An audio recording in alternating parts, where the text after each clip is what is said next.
I've got a sweater.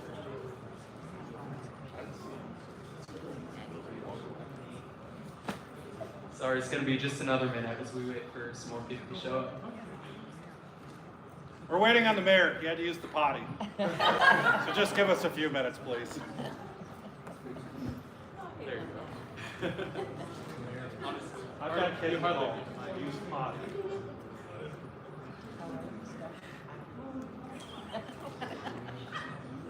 He should have went potty. I try to make him go before we leave. I'm sorry.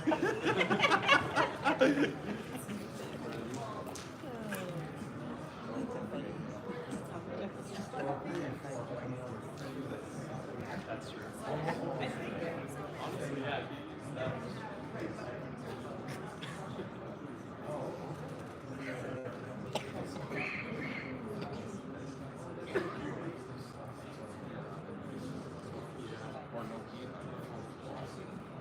Should I go out?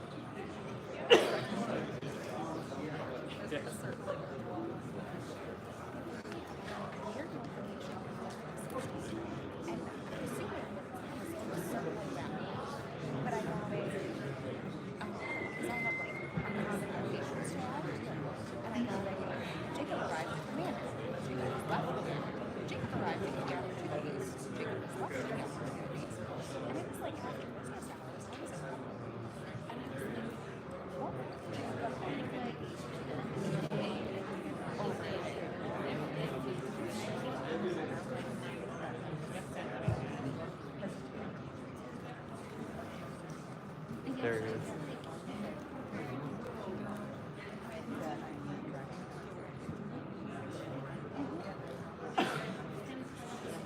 Good evening, City of Hillsdale residents and our beloved college students.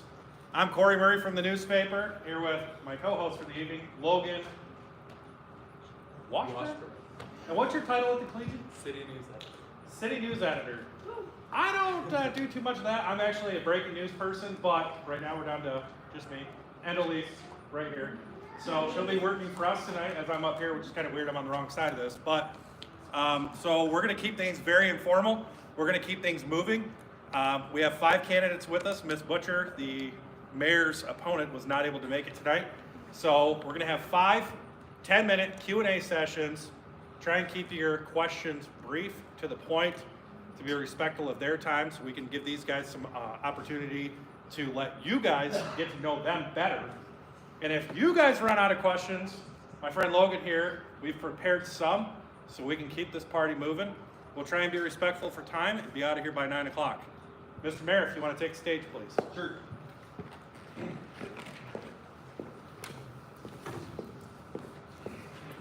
Both these microphones on? Should be set. Check.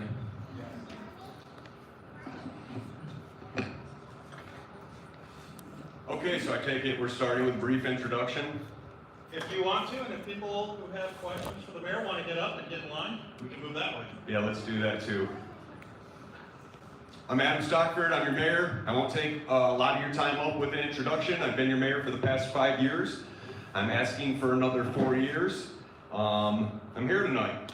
I showed up, and I think that's half the battle. I'll tell you, I've got a perfect attendance as mayor. I have attended every single city council meeting since elected mayor, every single regularly scheduled city council meeting.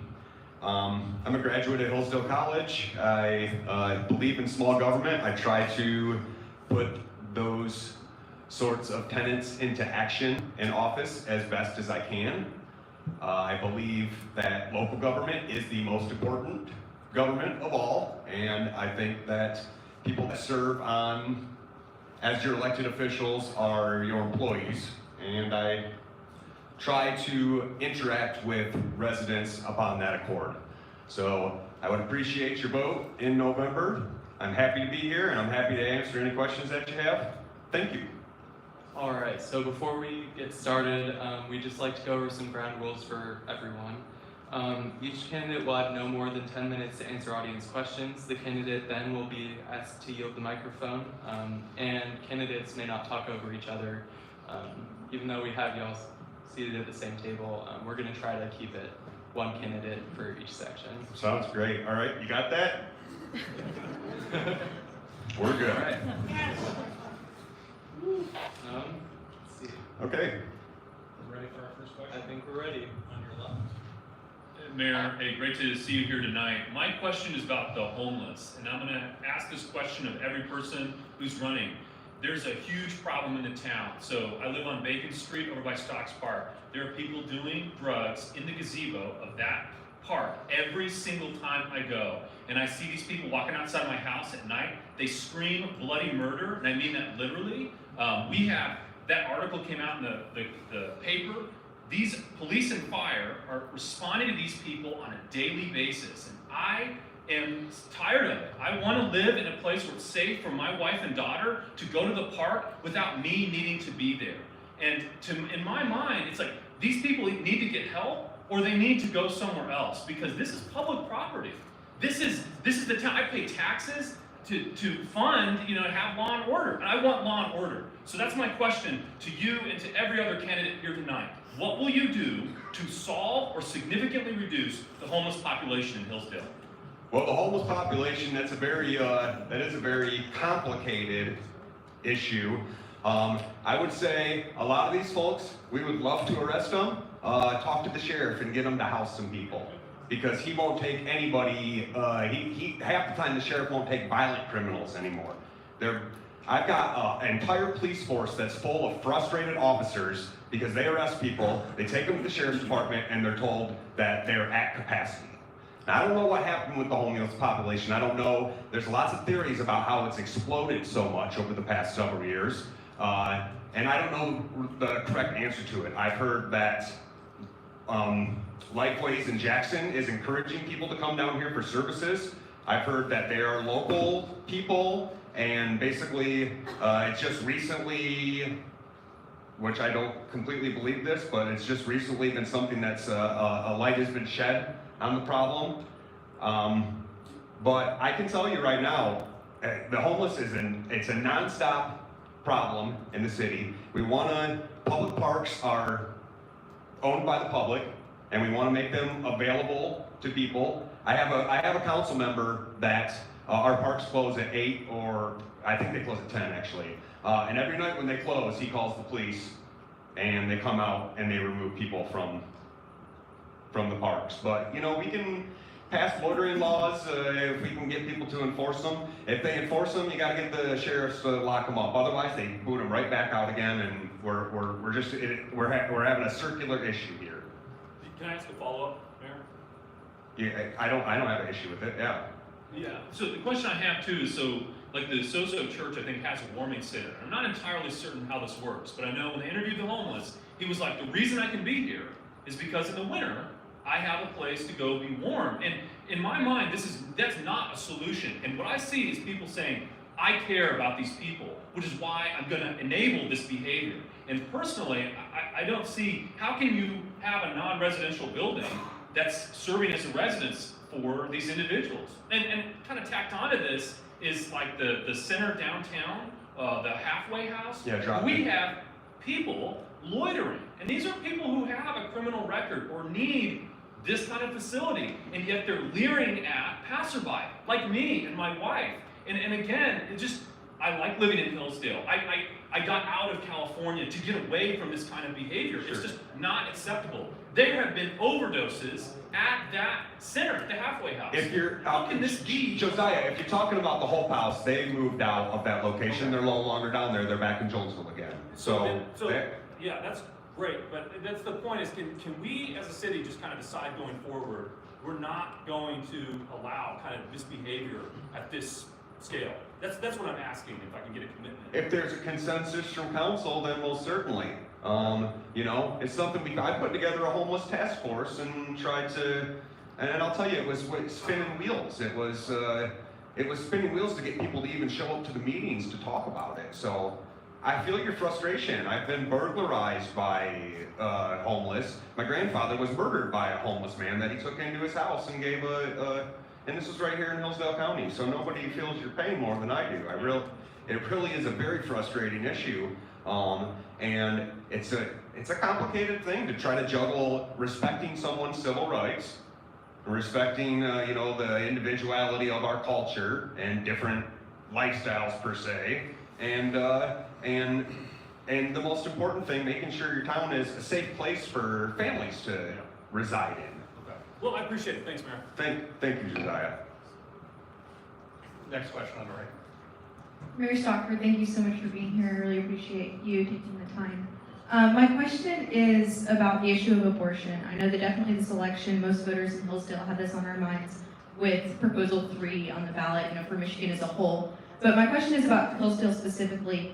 I'm wondering what happened to the Sanctuary City for the Unborn ordinance that was being considered by the City Council this past year, and whether you will be willing to put effort into making sure that gets passed next time we have the opportunity. Well, we'll certainly be looking at what happens with Proposal 3 in regards to how we move forward with something like that. Not opposed to the idea. I wasn't opposed to the idea when it was brought to the table of council, but I think that I think you gotta be really careful with local ordinances, first of all. I think, God, I don't wanna talk about, let's just say that there were some things in that particular proposal that a lot of people had issue with, including myself. Things that I found hard to interpret per the laws. Now, if we want to pass an ordinance that says no abortions are allowed to be performed in Hillsdale city limits, no abortion clinics are allowed to locate in Hillsdale city limits, I'm totally, completely in favor of that. The only issue I ever had with that was it was 8 pages long, I didn't understand it, and I didn't trust the guy that passed it on to us. That bill went to committee for the, I believe it was our Operations and Governance Committee to look at, and they explored it, and they came back basically that it wasn't viable, and also with a very wait-and-see attitude with what happens with Proposal 3. So, I'm completely not opposed to exploring that idea again. Yeah, I put out a video on Facebook regarding that issue, so if you want to go back and look at that, I tried to sum up my feelings and my concerns as best as I could in that. So. Is it okay if I was super quick? Yeah, absolutely. Keep going. So I guess just like you personally, would you say that you are against abortion? And if so, in all cases or not? I don't really know if that's a city issue. I feel kind of funny that it's being asked of me since it's on this. Yes, I am against abortions. What we can do about it at the city level, like I said, I am willing to explore that. But yes, I am against abortions. I think they are morally wrong. I don't know if I'm willing to say that I'm against abortions in all circumstances. I think if you look at the American public, what you see is about 90% are opposed to abortion past the point of viability, and people get really squicky about the rape and incest cases and health of the mother cases, and I think in those cases I feel kind of squicky about it too. If the mother's life's in danger or something like that, then I don't think I would support an outright abortion law in all cases across the board. But I think that, abortion is morally wrong. Abortion as birth control is morally wrong, and I think it should be illegal. So. We have 1.5 minutes left, and we have one on the left. Okay. Thank you for coming. Last weekend on Saturday, there was a drag queen bingo show hosted at a local bar. Do you support local businesses hosting events such as these in Hillsdale? And what would you say to patrons of these businesses? Would you yourself support that? I was unaware of this. There was a drag queen bingo. I don't think that Hillsdale is really the right community for that. So, I am surprised that that took place and I was unaware of it. Would you So. propose any legislation that would ban such a thing in Hillsdale? No, I wouldn't. I will tell you, I am as worried about this country as I am. I'm as worried about this country as everybody else is. But I won't respond to left-wing I won't respond to a left-wing totalitarian government by creating a right-wing authoritarian government. So, we're going to keep the Bill of Rights on the books. I think it's pretty gross. I have my own personal feelings about it. I wouldn't attend it. I would hope that the community would reject it and a lot of people wouldn't show up to it, but I don't think I would want to make a law that would say that a local private business couldn't hold some particular event. So, unless it was against our ordinances, which we've got no marijuana facilities in town, we've got no gambling, no casinos, no gentlemen's club. So if it was a drag queen strip show, then that's against our city ordinances and that has no business being here. And that's about all the time we have. Is that really it? It's 10 minutes. Wow. Thank you, Mr. Mayor. Yep. We will. If you guys have follow-up questions, if the candidates want to stick around for a few minutes after we're done, if we want to hold all conversations in the back of the room, I think that'd be acceptable. Thank you, folks. Logan, who do we have up next? All right, so up next we have Joshua Palladino and Penny Swan, who are running for the race for Ward 4 in City Council.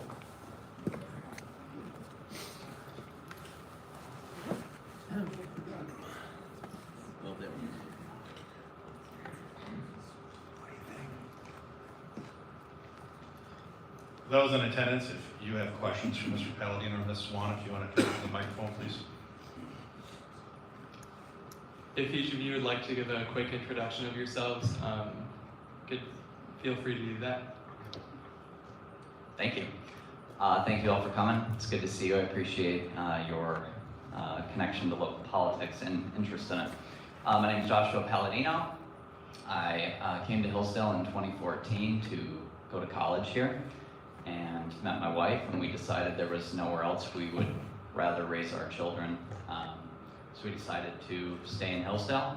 I'm currently finishing my doctoral dissertation at Hillsdale College, writing on C.S. Lewis. If you want to talk about that, I'd love to do that. We own a home on Charles Street near the fairgrounds. We've done a lot of work on it, and we want to see the homes in this city kept up to their natural beauty. We believe this city has a lot to offer, and that people are here because they want to escape some of the madness of the cities, and they want a place with family values where they can raise their children without fear. They can go to church and they can attend school without any impediments to those things. Looking forward to your questions. Thank you very much. Good evening, I'm Penny Swan. I was born and raised in Hillsdale, went to college at JCC, went in the medical field as a respiratory therapist, worked in Grand Rapids, Boston, Seattle, came back home. I've been back here since '98. I've been going to city council meetings for about 12 years. I've missed about 5 meetings since then. I go to many subcommittee meetings because that's where the nitty-gritty work is done and where you really learn the city and what's going on. This is my 3rd time running. I've missed it by a few votes. I just really care about my community, and I care about the transparency and information to city residents. I've live streamed meetings because off and on the system at the council has been down. So I've been live streaming them for many years. I've live streamed county commissioners meetings to try and bring transparency. They finally bought equipment because they saw there was a need. I go out to other communities. I'm just about transparency and getting citizens information that they need to know about their local government. I've been a voice at Hillsdale City Council. You can research my name and see I've spoke up on subjects for years. So I just want a chance to vote and be a more integral part of the city government. Thank you. All right, does anyone have any questions for Penny Swan?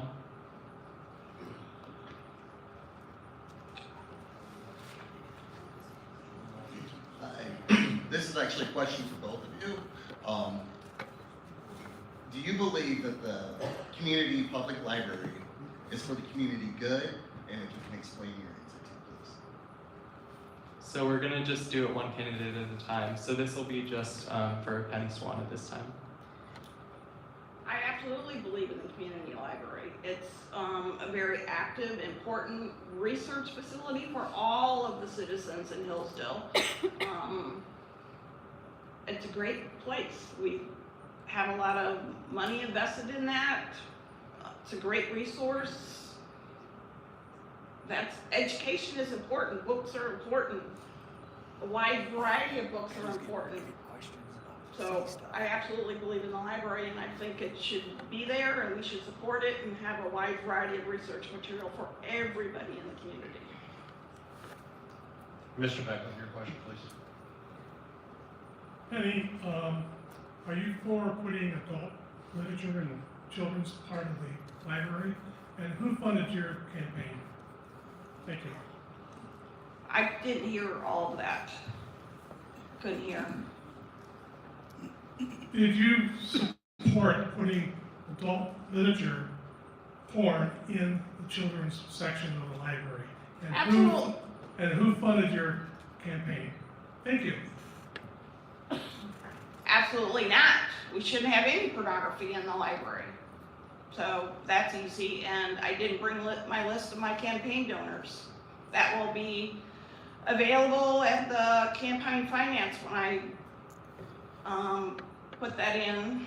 That will be public information. I have many donors. Like JJ? Yeah, he's one of them. Big one. All right, it looks like we have some more questions on the other side. My first original question for you, Josh, please. We're still in Penny's 10 minutes. Oh, Wrote that.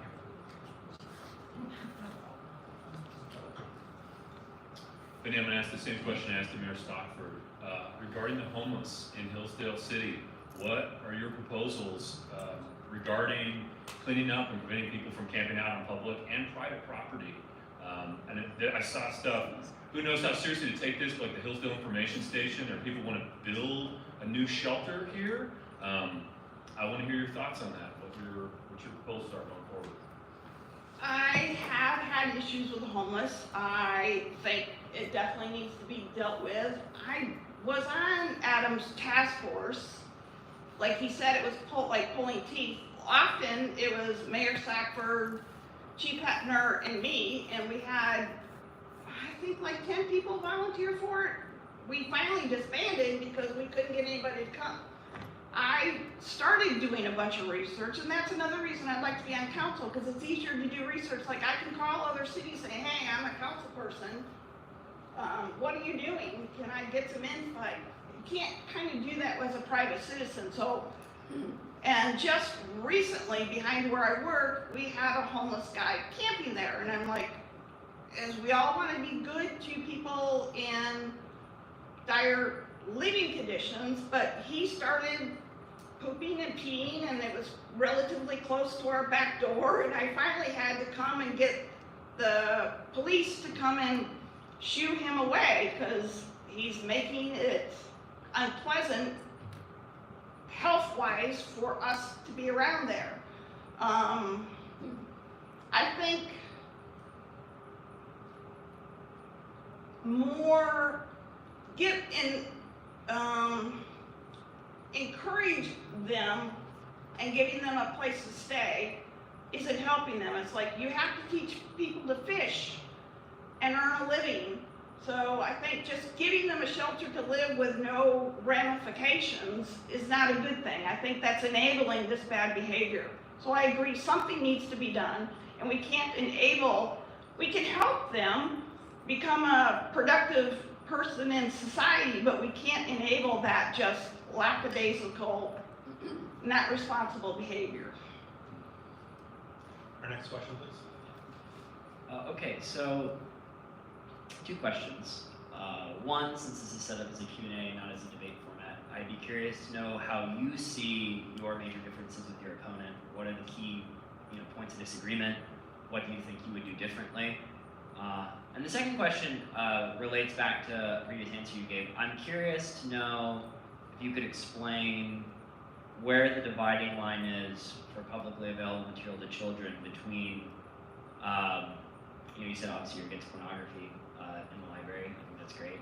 Where you would divide the line, between that and sexually explicit material for kids, teaching, sexual lessons about sexual behavior. If that's appropriate for any children at all, what age that's appropriate. So if you could just elucidate, some of your thoughts on that, that would be very helpful. Thank you. As far as my opponent, the only thing I know is what he's proposed at the library. He doesn't come to meetings, doesn't speak up, so I actually know nothing about him on his stance on anything. The library, as far as sexually explicit books or teaching kids sex, no, that's not appropriate.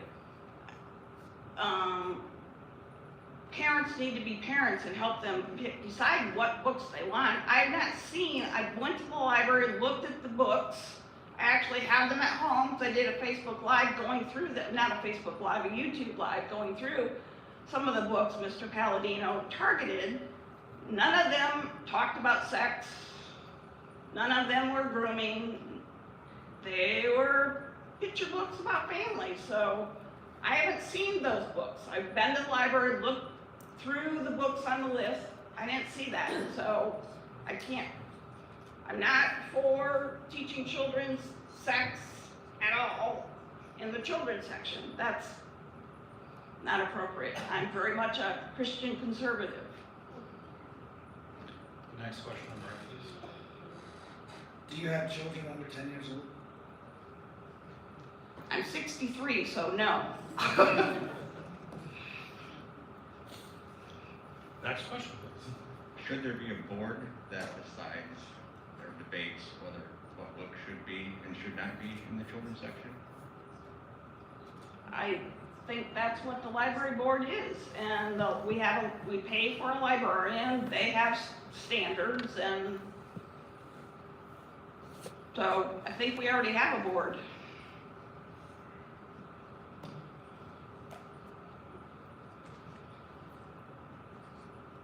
Hi. What would you, Ms. Swan, what would you do about fixing the roads in Hillsdale? It's been a pretty big problem in the community. What ideas do you bring to the table?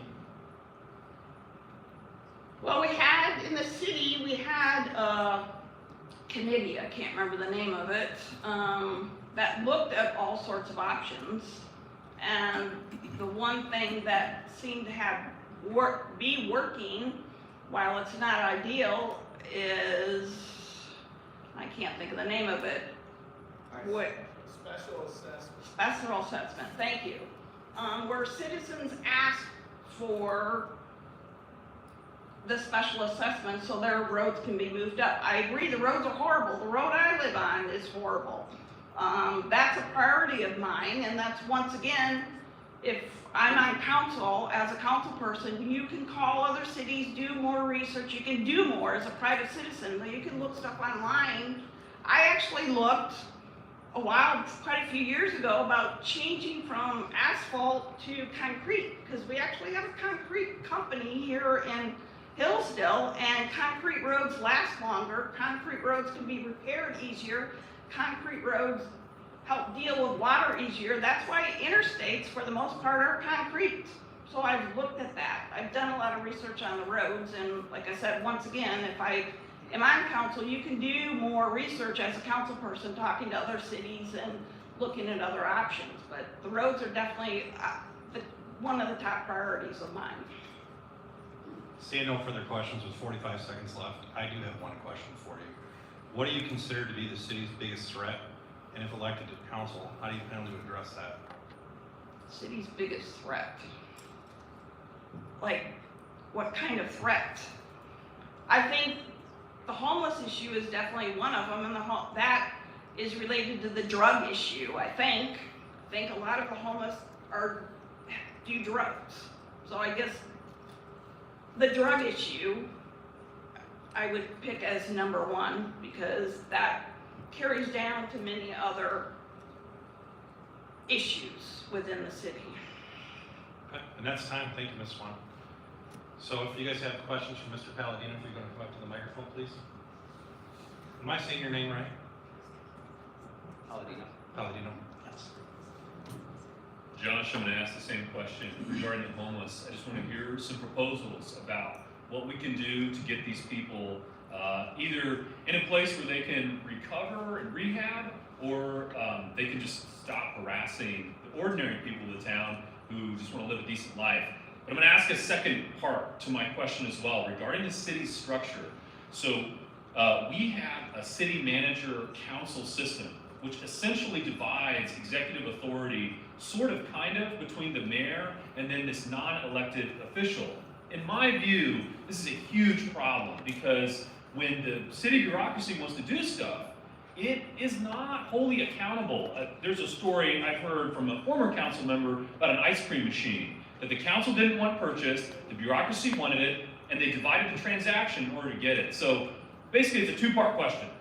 What can we do about the homeless, and would you support reforming our council system so that we can have an executive, the real executive of the town, elected by the townspeople? Yeah, the city manager mayor style system is a relic of the progressive era, and it divides Republican government into elected officials and bureaucrats. And the idea is that the elected officials are subject to special interests, and so they don't have the good of the community in mind.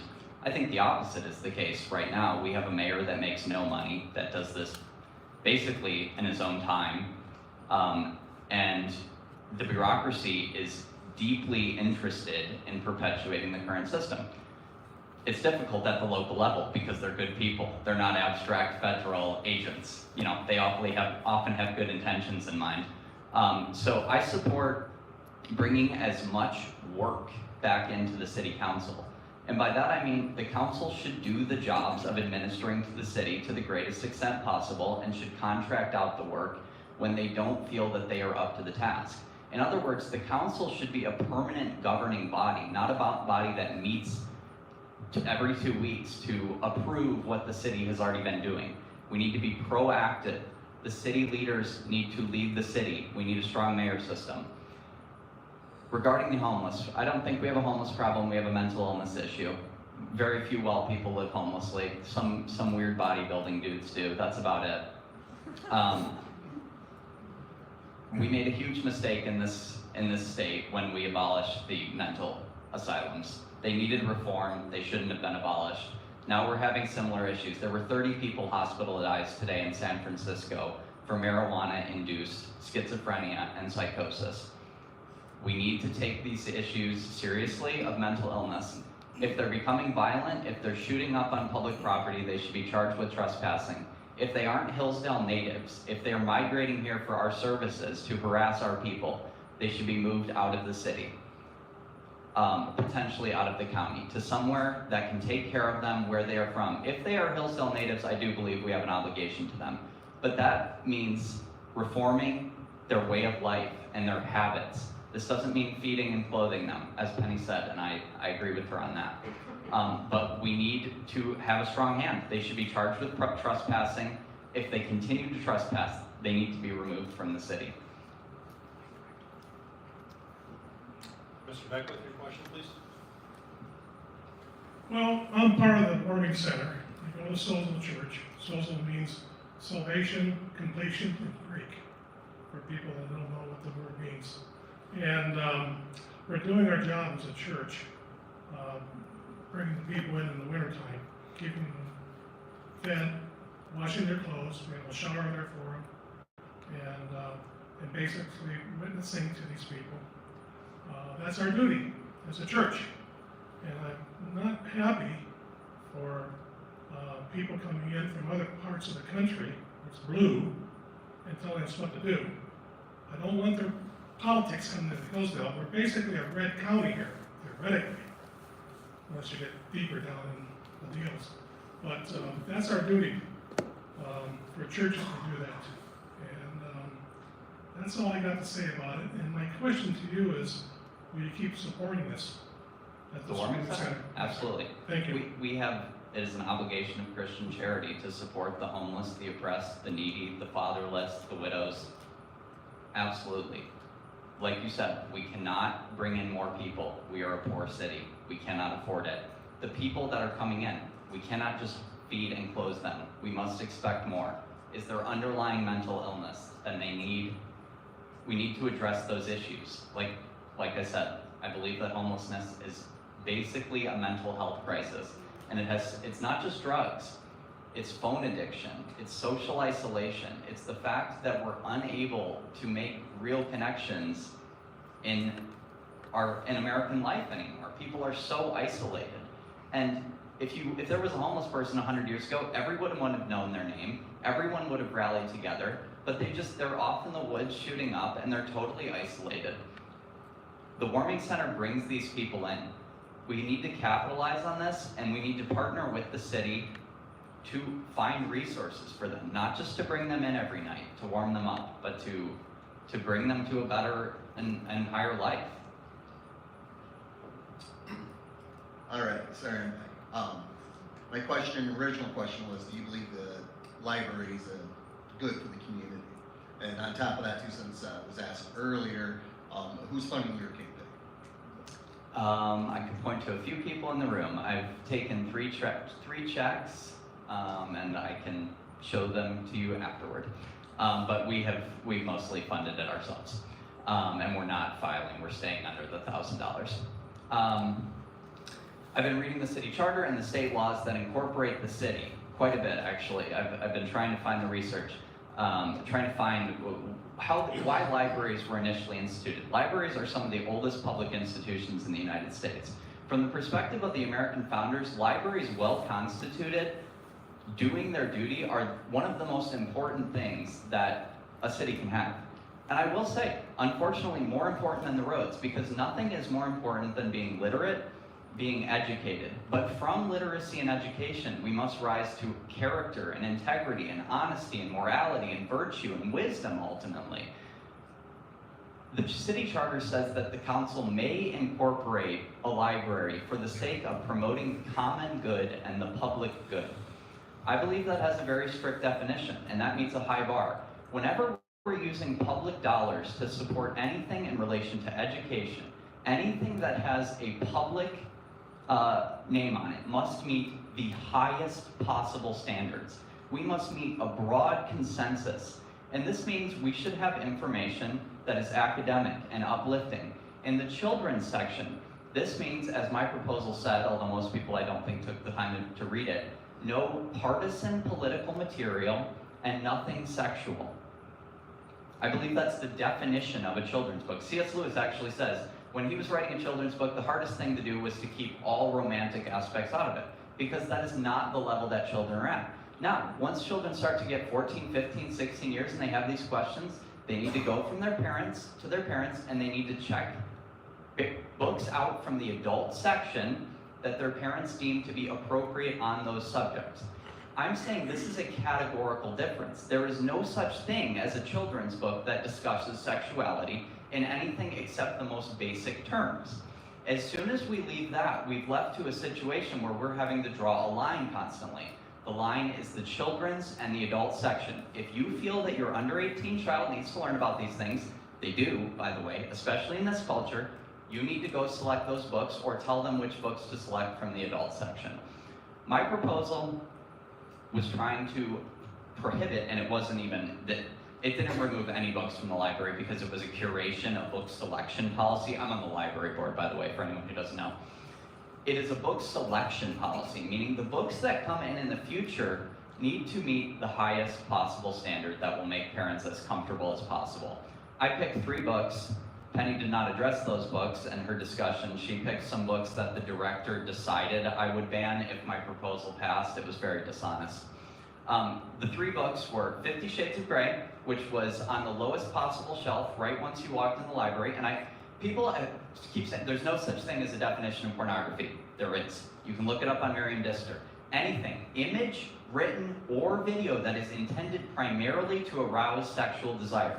That is 50 Shades of Grey. The Hate You Give. It was marked for 12 and up. It has 90 F words. It has underage sex, underage drinking, delinquency. This is not a children's book by definition. You can keep it in the library. I don't think we need books like that. I think our books should be the best books ever written, okay? That's what public money should be for. But that book is by definition not a children's book. The third book was Lolita, which is about a pedophile who marries a woman in order to get with her 12-year-old daughter. That's about all the time we have. Thank you, Mr. Swan, Ms. Swan, Mr. Kelly.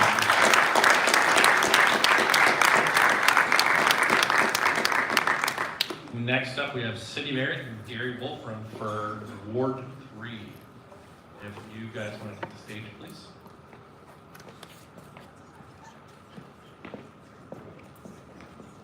Anyone with questions is also free to line up the microphones.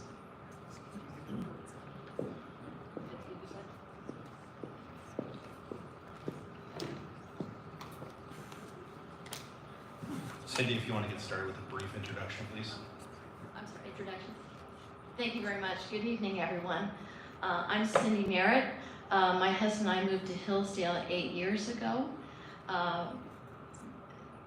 As far as very quick biography, I was a professional opera singer. I was also a professional freelance classical singer. I taught music in public, private, and parochial schools, and I was also a substitute teacher. But my most important job was and is still being a mom.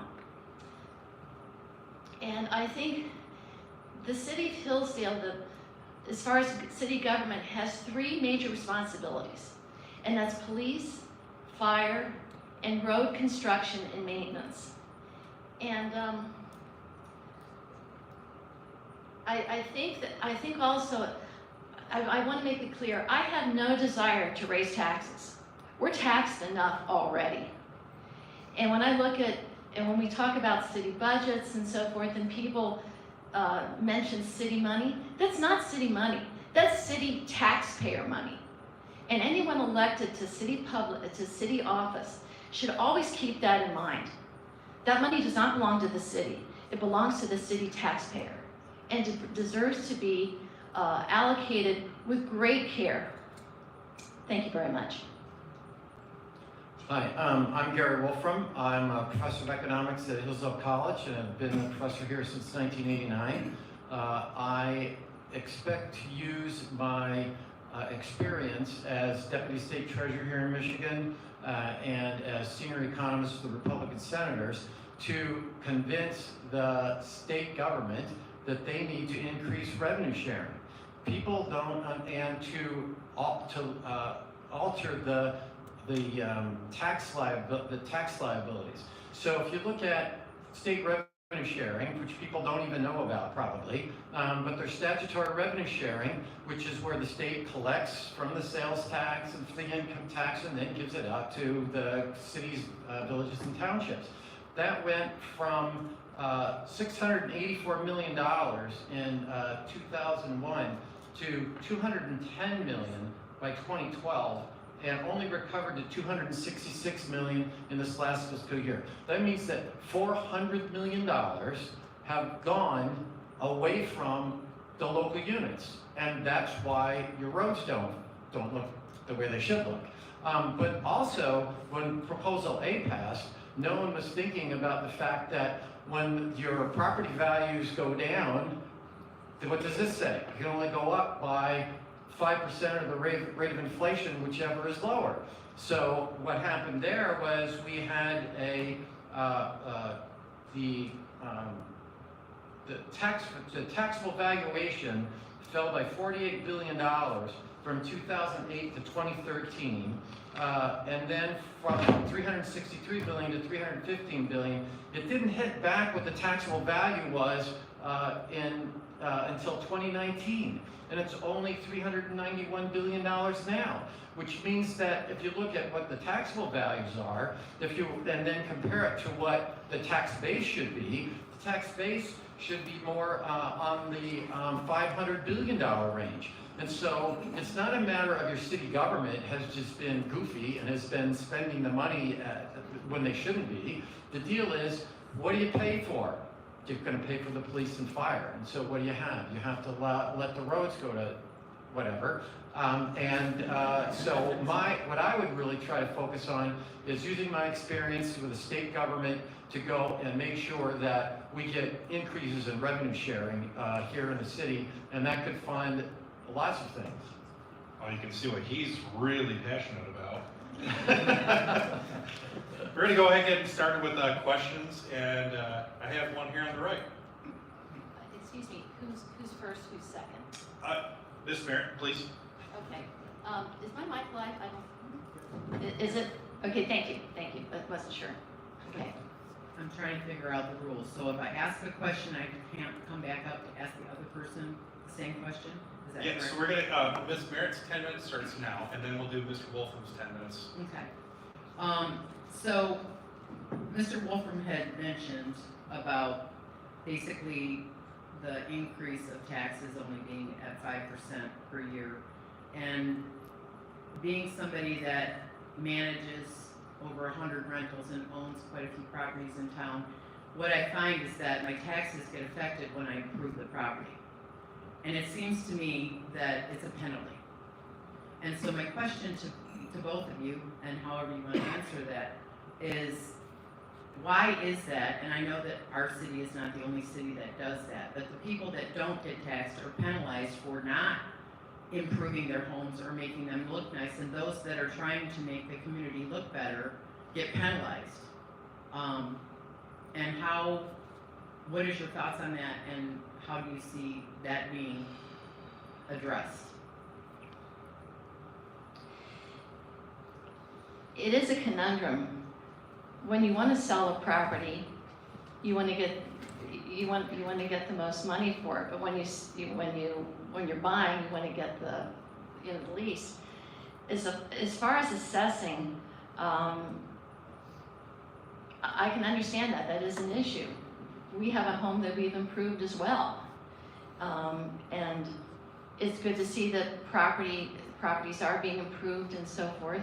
And I understand that. I don't have an answer for you right now, and I understand that frustration. I really do.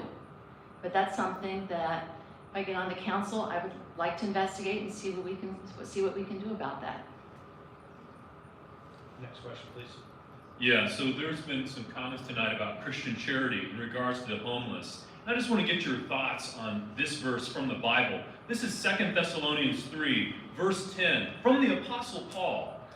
For even when we were with you, we gave you this rule. If a man will not work, he shall not eat. We hear that some among you are idle. They are not busy. They are busybodies. Such people we command and urge in the Lord Jesus Christ to settle down and earn the bread they eat. Do you believe that you have the duty as a Christian or in a Christian community to enforce Christian morality, such as taking care of the community and ensuring that people who are here are contributing to the overall common good? I have great compassion for those who are homeless through misfortune, through addiction, or who have mental, for instance, schizophrenia and so forth. However, I have more compassion for the business owner, for the people that come downtown. A business owner that's struggling to keep their business going doesn't deserve to have their bathroom trashed downtown. If you go to a coffee shop, you don't deserve to be hassled. I was the only candidate to go last week and have a meeting with the city manager. I wanted to get an overall view of what was going on in the city from a financial standpoint and from a lot of other aspects. And what I found out was, unfortunately, that Hillsdale is becoming a welcoming place for the homeless. There's even a business downtown. I was not allowed to disclose who it was, who's having more of an issue that they've never had this before with shoplifting.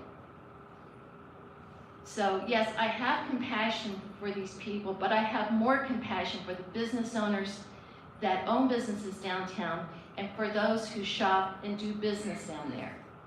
As far as dealing with the homeless, my concern with these warming centers, and I know it's not going to be popular, what I'm going to say, but C.S. Lewis said that courage is the virtue from which all other virtues rest. It's fine when you give them a warm place to sleep at night and give them a good meal for dinner and then give them a good breakfast. But then when you let them go, they wander all day. And what are they doing? Unfortunately, they're hassling a lot of law-abiding people. This is not acceptable. And I want to work with the various aspects in the city. I don't want it adversarial, but this needs to be dealt with. My daughter lives in the Los Angeles area. Several years ago, one of her friends drove us through Skid Row. Boy, was it eye-opening. And that's the last thing we want to see here. Thank you. So, I'm not sure if there's anything that City Council can do about this. I hope that there is. I want to know what your thoughts are about the pit bull problem in our town. There are quite a number of them.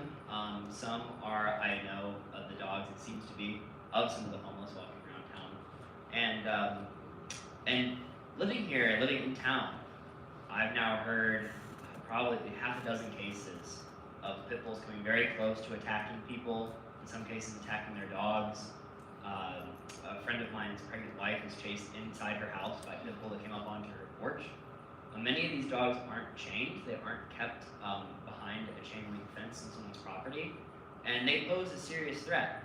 I thought that coming to live in Hillsdale, I would not have to arm myself when going out on the streets with my wife.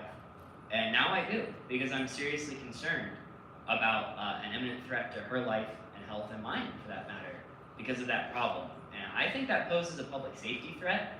I understand that people who are inclined to value freedom of association or individual liberty would say, well, that's simply the owner's property. But when it's not on a leash, or when it's not secured in a yard, that's a threat to life. Is there anything that the City Council, do you believe, can and should do to curb this problem for city residents? Thank you. Yeah. I know of an incident in town a few years ago, and it was a Hillsdale professor whose face was almost ripped off. And he had to have extensive plastic surgery due to that. I know in getting signatures, I covered a lot of the ward. And I was very concerned about I avoided some houses because I was concerned about that. This is a personal opinion. I don't like pit bulls. They're bred to fight, they're bred to kill.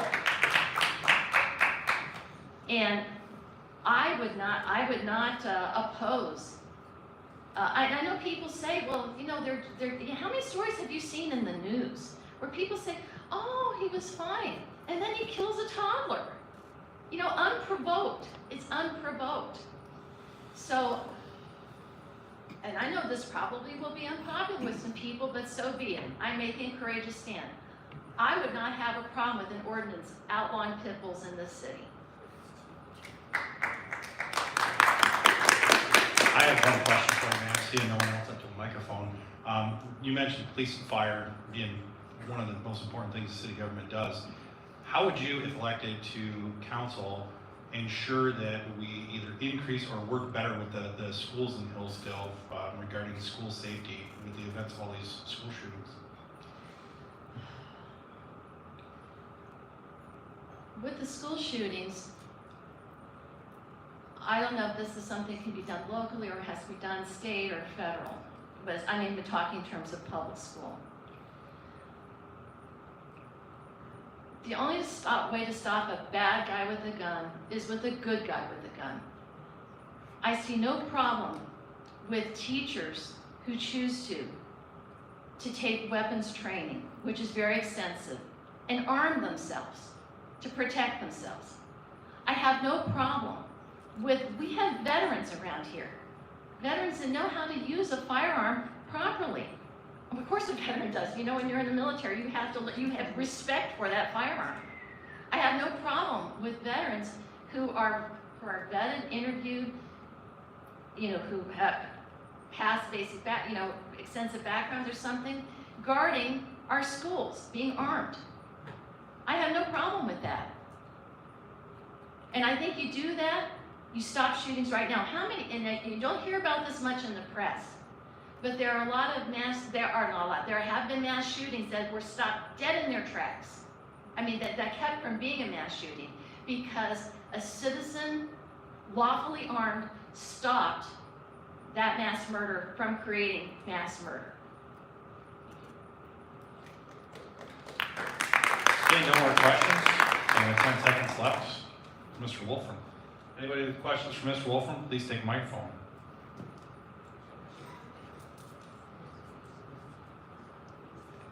Professor, did you vote against the Electoral College in one of the national election? There was not a vote against, there wasn't any vote on the Electoral College or not. Are you for a national election? Which would put Oh, us the in... national popular vote? Yes. Okay, yeah, you have to understand what the national popular vote does. It doesn't eliminate the Electoral College. What it is a confederation of states. And the real problem is that we have winner-take-all elections. So if you were in, a Republican, why would you ever run, why would you ever campaign in California, right? It's winner-take-all. And so what we ought to do is that we ought to move to something like ranked choice voting that Maine and Nebraska have. And so I am in favor of moving away from this winner-take-all, the winner-take-all elections. And that's the fundamental problem. There's lots of different ways of doing that. I teach a class in public choice, and that's one of the things that we study is different ways of electing and how they, what results they have. So I think the national popular vote is a reaction to the fact that you got winner take all. And so you only have actual campaigns at the presidential election in 8 to 12 states. The rest of the states, are nobody's going to go there because all you got to do is have a majority of that state and you get all the electoral college delegates. I know the states are trying to get around the Electoral College on a certain concept that they're doing, to vote, popular vote, to vote us into socialism, because now democracy is the worst thing you could have. We are a compound republic, and that keeps us alive here. The Electoral College does that because it keeps us from California and New York. And that's why the founding fathers did it. In those days, it was Virginia that had all the votes. So I'm just saying that we don't want a democracy. We're not a democracy. We are a republic for which it stands. Yeah. I mean, and you're exactly right. And that's sort of the point here, is that if you look how, well, democracy could just be tyranny of the majority, right? The reason that you want to have a democracy is so that the people who are the representatives, they have to do things which the majority of the folks want it to do, and then you can get rid of them if they don't want it. But the real key is how limited is your government. I mean, that's the real key. A guy named Frederick Bastiat in 1850, he wrote this book called The Law, and he said, look, if a government is restricted to the protection of life, liberty, and property, which it should be, then it won't matter very much how you elect or who you elect. It really matters today because your government is out there doing all sorts of things. Giving loans away and requiring you to, buy cars which get more than 25 miles per gallon, so that's really the issue. You got to get a limited government. That's it ought to be limited to the protection of life, liberty, and property. And once you have that, then all these other things will become minor issues. Because Germany in 1933 voted themselves into Nazism. We're getting off topic here. Next question, please. Yeah, I'm gonna ask the same question that I've asked every candidate tonight. Regarding the homeless population here in the town, I believe that the local government has a wide latitude in its police powers to keep our public sphere, our public spaces public. What policies will you support on the city council to ensure that these commonly held properties are maintained in a way that's good for public decency and morality? Well, I do think that it is the role of government to protect your property rights. And if these people are invading your property rights, then we should deal with that. However, I think Josh was correct in that there is a mental health issue here as well as a drug issue. And I don't know if you've been following Sarah Lisney's court, but one of the things that she's been able to do is to get a grant in order to have it so where instead of going to jail, what you do is you go through rehabilitation. And I think that's what we really ought to work on. Again, if we hadn't gotten rid of revenue sharing and the problems with that when Proposal A was written, then we would be able to afford such a thing. So that would be another thing that I would really focus on is getting grants in order to be able to deal with the mental health issues and with the drug issues.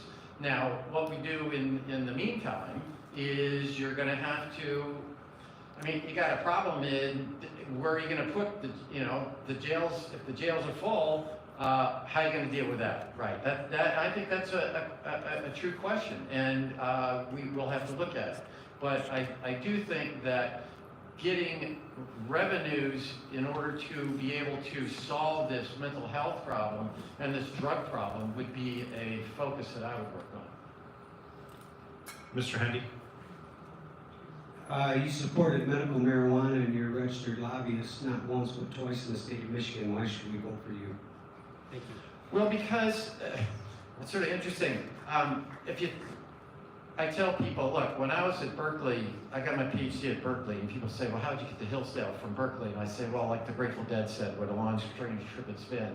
I was at Berkeley getting my PhD in the early 1970s before they had the war on drugs. And I never saw any recreational pharmaceutical other than marijuana, which had a THC content slightly above oregano.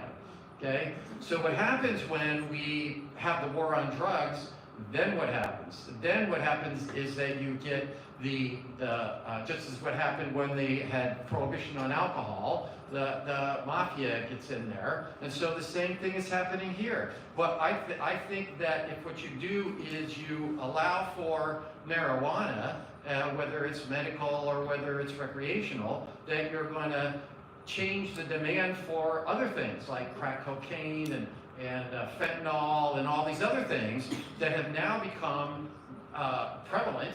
And again, you got marijuana with THC content that'll melt your brain if you take a smoke of it.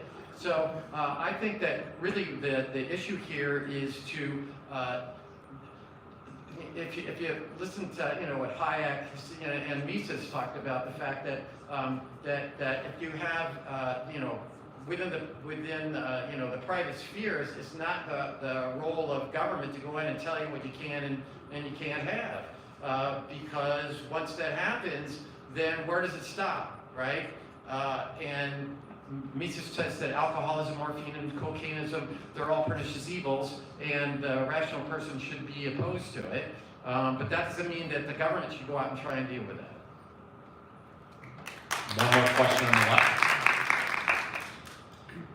So this is not directly related to the duties of the city council member, but I think it is important for everyone here to understand your overall values and how you view the way the direction our country and our city should be going. Would you support Donald Trump for president in 2024? Would I support Donald Trump for president? Yes. Well, I'm not sure that Donald Trump is going to run for president, to tell you the truth. I would have to see who the other candidates were. I believe in limited government, right? I teach my students about, Frederick Bastiat, Ludwig von Mises, Hayek, with the Constitution of Liberty. What was the general philosophy? It's interesting. Mises in 1927, he writes that 1927. He says, we're going to have a Great Depression, we're going to have World War II, the fascists are going to start World War II, Prohibition's going to fail, all based on a change in political philosophy, away from an idea of limited government and a market way of allocating resources. And we got the same thing going on here. We're off, especially at the federal level, but included at the state level. We're off on a government which is, all I got to do is listen to Bernie Sanders, right? And that is going to lead to the destruction of the country over the long term, unless we win the battle of ideas. And that's what, I tell my students, you got to win the battle of ideas. And that is limited government and markets as a way of allocating resources. We've got just a few seconds left. One last question, Adam. I'm sorry, it's going to be a boring question. You keep bringing up revenue sharing, statutory revenue sharing. Do you think there's a way for cities, for city councils to restore constitutional revenue sharing to cities instead of the statutory revenue sharing? Well, constitutional revenue sharing is still there. Weren't able to get around the Constitution. But the statutory revenue sharing... Townships have constitutional revenue sharing. Cities, villages, and townships all have constitutional revenue sharing. So if you look at the sales tax, the Constitution requires that it be distributed to cities, villages, and townships. But it was the statutory revenue sharing that went from $600 and something billion down to $200 billion. And so how do you deal with that? I think the way you deal with that is that you talk to your state representatives and you talk to your senators, and I think that, and explain to people that this is what happened. I mean, how many in here knew that statutory revenue sharing fell from $680 billion to $200 billion? Right. Okay, so that's the problem. So what we have to do is get out and we have to explain to people, this is what's going on. Why are your roads not fixed? I got to pay, as mayor, you got to pay the police and the fire, and the only roads you can fix are the ones where you get a state match, so M99 gets paved. And so I think that we really have to go out and talk to our state representatives and our senators. That's time. Would the rest of our candidates please rejoin these two kind folks up on stage so we can get a photo, please? And let's thank everybody for coming up here today, all these candidates.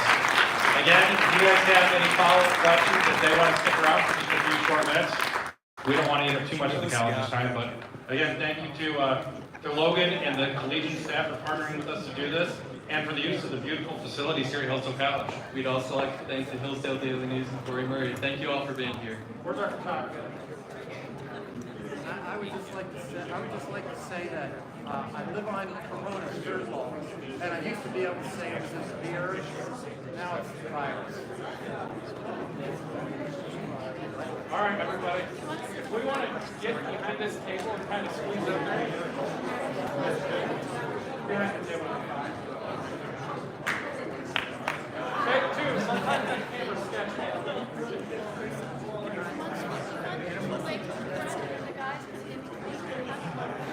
As long as everybody smiles out and you guys want to stay. Okay, there.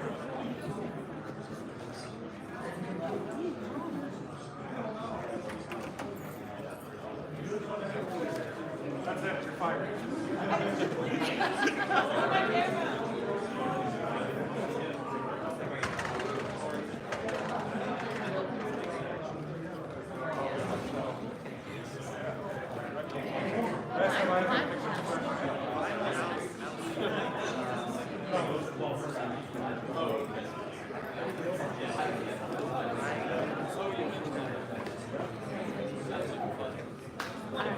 get